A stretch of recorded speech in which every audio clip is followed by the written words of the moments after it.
तो नहीं आ रही एनडीए की सरकार? बिल्कुल नहीं आ रही है, बिल्कुल नहीं आ रही है, लिख के ले लीजिए। और इस पर मैं ज्यादा अभी, चूंकि मैं खुद के इसमें एक स्टेक होल्डर हूं, इसलिए मैं ज्यादा बोलता नहीं हूं इस पर, लेकिन 2-3 बातें निश्चित आप लिख लीजिए। नीतीश कुमार नवंबर के बाद मुख्यमंत्री नहीं होंगे, बिहार में एक नया मुख्यमंत्री होगा। इसमें आपने इस पर कहा है कि लिख कर ले लो, लिख के ले लो ये बात। दूसरी बात लिख के ले लो कि जेडीयू को तीर सिंबल को 25 से ज्यादा सीट नहीं आएगी। और आई तो आप राजनीति छोड़ देंगे? छोड़ देंगे जी, बंगाल में कहा था, अभी कह रहे हैं, फिर रिपीट कर देते हैं, 25 सीट नहीं आएगा जदयू को। अगर जेडीयू की 25 से ज्यादा आई तो छोड़ देंगे, राजनीति छोड़ देंगे भाई। ठीक है, ओके। और 2021-এ প্রশান্ত কিশোর বাংলায় বলেছিলেন যে বিজেপি 100 আসন পাবে না, 3 ডিজিট পাবে না, যদি পায় তাহলে প্রশান্ত কিশোর রাজনীতি ছেড়ে দেবেন। এবং ফল ঘোষণার পর দেখা গিয়েছিল 2021 সালে বিজেপি 77টা আসনে আটকে গিয়েছিল এবং প্রশান্ত কিশোরের কথা মানে একদম পুঙ্খানুপুঙ্খ মিলে গিয়েছিল। এবং 2021 সালে একটা পশ্চিমবঙ্গের বড় অংশের মানুষ ভাবতে শুরু করেছিল যে বিজেপি ক্ষমতায় আসছে, কিন্তু একমাত্র ব্যক্তি এমনকি মমতা ব্যানার্জি, অভিষেক ব্যানার্জিও তারা ভেতরে ভেতরে এটা ভাবছিলেন যে তাদের ক্ষমতায় আসা খুব চাপ হয়ে যাবে, খুব টাফ হয়ে যাবে। সেই কারণে অভিষেক ব্যানার্জি প্রশান্ত কিশোরকে তৃণমূলের সাথে যুক্ত করেছিলেন, আইপ্যাকের মাধ্যমে যুক্ত করেছিলেন। এবং মেন মাথা ছিল প্রশান্ত কিশোর, আইপ্যাকের প্রধান ছিল প্রশান্ত কিশোর। তো সেই প্রশান্ত কিশোর কিন্তু তৃণমূল যেটা ভাবছিল না, তৃণমূলের নেতা কর্মীরা, নিচুতলার নেতা কর্মীরা থেকে শুরু করে মন্ত্রীরা থেকে শুরু করে প্রশান্ত কিশোরের কাঁধে ভর দিয়ে তৃণমূল কংগ্রেস 2021 সালে জয়লাভ করে, যেটা তৃণমূলের নেতা কর্মীরা স্বীকার করেছে।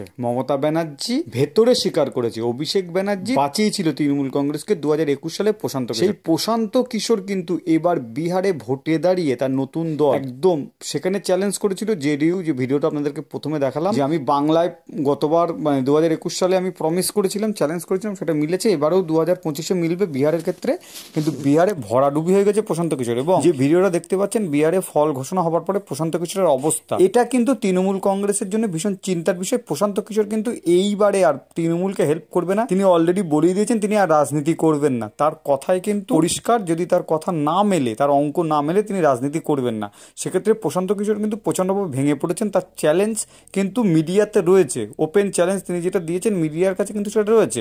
সেই কারণে 2026 সালে তৃণমূলের পক্ষে কিন্তু বাঁচার সম্ভাবনা খুবই কম, খুবই কম। এবারে কিন্তু প্রশান্ত কিশোর আর কোনো প্ল্যান দিয়ে তৃণমূলকে বাঁচাতে পারবে না, যেটা গতবার প্রশান্ত কিশোর কিছু প্ল্যান দিয়েছিল, যে প্ল্যানে খেলা করে কিন্তু তৃণমূল কংগ্রেস বেরিয়ে এসেছিল। এখন তৃণমূল কংগ্রেসের হয়ে আইপ্যাক কাজ করছে, কিন্তু সেই আইপ্যাকে কিন্তু এখন প্রশান্ত কিশোর নেই। কিছু ইয়াং ছেলে মেয়ে আছে যারা কাজ করছে। প্রশান্ত কিশোরের যে বুদ্ধি, প্রশান্ত কিশোরের যে প্ল্যান, সেটা কিন্তু আইপ্যাক পাচ্ছে না। 2026 সালে তৃণমূলের জন্য ভয়ঙ্কর হতে যাচ্ছে। তৃণমূলের যেসব নেতাকর্মীরা 2021 সালে জয়লাভ করে যাবার পরে নাচানাচি শুরু করেছিলেন এবং বিজেপি জিতে যাচ্ছিল, তারাও ভেবেছিলেন, তারা স্বপ্নে ভাবতে পারেননি তৃণমূল অতগুলো আসন পাবে। কিন্তু সেই যে ভয়টা তাদের মানে 2021 সালে কেটে যাবার পর 2026-এ কিন্তু সেই ভয়টা তৃণমূলের জন্য ভীষণভাবে এগিয়ে আসছে। তার একটাই কারণ, রাজনৈতিক বিশেষজ্ঞরা বলছে এইবার কিন্তু প্রশান্ত কিশোরের কোনো বুদ্ধি মতামতি নিতে পারবেন না। আর তৃণমূল বর্তমানে দুর্নীতিতে দল, তৃণমূল নিজেদের মধ্যে মারপিট করছে, গোষ্ঠীদ্বন্দ্ব প্রবল, তৃণমূল দলের মধ্যে মারপিট, দুর্নীতি, চুরি, ডাকাতি, চাকরি নেই, চাকরিহারারা পথে, সব